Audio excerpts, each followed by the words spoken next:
Got the boots. Actually, I was on my way out the door and get started for the day. A bit of a late start, and that's okay. And these are going to be the Thorogood boots. So,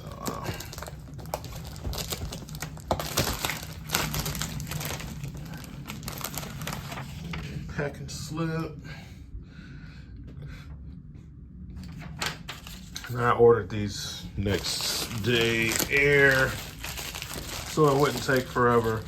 A lot of times when these places give you the free shipping, it's normally postal service or the slowest version of a real shipper that handles packages, especially like a UPS or something like that. So $40 more to get the shipping expedited. And for me, that would have not mattered if I had a good pair of working boots, but because I didn't know when it might rain and my other boots are letting water in, I didn't want to be stuck wearing these, which are the what do you call these? Blundstones, which I initially gave a very bad review. I'll do an update on these. And part of the bad review is that there's zero insulation in these whatsoever, and you can't wear them in the wintertime. So luckily, I'm in South Carolina, and it'd probably be about 70 degrees today. So I'm good. It starts off in the morning in the high 40s, and then by the time, before the sun goes down, it has hit like 70 degrees or so. But at a certain point in the year, that's not going to work out. And on the rainy days, it's colder. So I definitely wanted to get my hands on some good boots to have available to work in.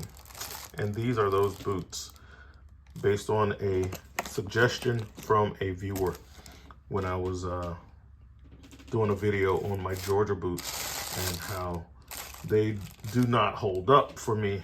I've gone through 2 pairs in less than 2 years. I warrantied out the first pair, and the replacement pair pretty much followed suit with the first pair. It lasted about 9 months. So that's basically what I get out of them. I am in a very hands-on physical job to where my work gear, my jeans, and my boots, they actually get worked in. And if they're not of a very durable quality, these boots are less than 6 months old. I mean, you can already see where they're kind of breaking at the front. And I don't abuse them. I just simply work in them, doing all type of, you gotta do all kind of stuff with RVs. And so I can kind of be a really good judge and reviewer for like work boots and clothes, because if it's not legit, it's not gonna hold up. And these Carhartt jeans, which is what I ended up wearing, they hold up pretty good. I get a couple years out of them before they start to split apart and the threads start coming apart and holes and stuff. I get a couple of years, maybe 2 or 3 years out of them, between 2 and 3, not a full 3 years. And then I throw them away and buy more, which is why I have like 10 pair that I keep new in the closet. And as I tear up a pair, I put a new pair in service, so I don't have to deal with it. I just buy them all at one time. Back to the boots. So as you can see, these are made in the USA.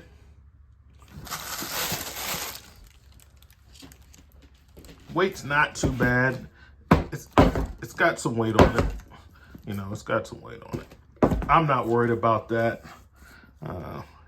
Here's a look at the bottom of the boot, the stitching. I kind of like this style, the profile, instead of like that big, but this is a composite toe. And they do have another pair that I didn't know about before I ordered these. And they have a new pair that's coming out within the next month or so that have more of the profile that I like. They're much more expensive. These were like $350, maybe like $340 or so, and those other ones are probably going to be like $100 more. It doesn't say on the packing slip how much it costs, but I remember that I ended up paying about $340 for these boots. And I always like to tell you guys how much the stuff costs, because to me, it's kind of useless to review something if you're not going to tell people what they cost, what they can be had for. Because to somebody, a set of thermals, even though they might be great, to them, it's if it's $250, they're not going to buy them. And to some people, they're like, oh yeah, I'll buy them. Tools, everything's the same way. So I always tell you how much the stuff costs, and you can see if it's something you might want to consider or not. Some things, because of the cost, I won't buy. I will not buy a $450 t-shirt. I don't care who makes it and how advanced a t-shirt is. A t-shirt is never worth, for me, $450, which, the cheapest Versace t-shirt you can get, if you go on and to their stores and whatnot, that's the cheapest item they sell. It's a t-shirt, and it's $450. Well, I'm not going to pay $450 for a t-shirt. It's not worth it for me. I'll pay $450 for a torque wrench. Man, I think I'd be getting a good deal, especially if it was Snap-on one. I'd definitely pay $450 for that. So it's based on what something is worth to you. To me, a good pair of boots, especially one that has like a somewhat lifetime warranty, is worth the money. Even if it doesn't have a lifetime warranty, let's see if it has something about the warranty on there. If the boots are known to hold up for more than a year, if the boots are known to last for, say, 3 years, if these boots will last 3 years, they're worth it. For me, they're worth it, because like I said, these boots are less than 6 months old, and I think that they will be probably splitting at the front. That's probably where they'll fail. And these aren't even 6 months old. So, and like I said, the Georgia boots, I've had 2 different pairs back to back. Around the 9-month mark, they're wore out. So, to me, these will be worth it. And both these and the Georgia boots are, over $100. You're talking about $150, $200 for those boots, and they don't last. So I was kind of assured that I would have a different experience with these, and I will see about that. All right.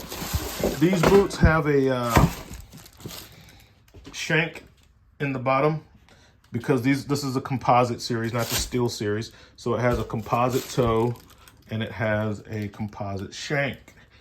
This is size 10E. And I always get my boots wide so that I can wear like thick socks and with them. So that's what we have. Catch you guys later. RV Tech Pro.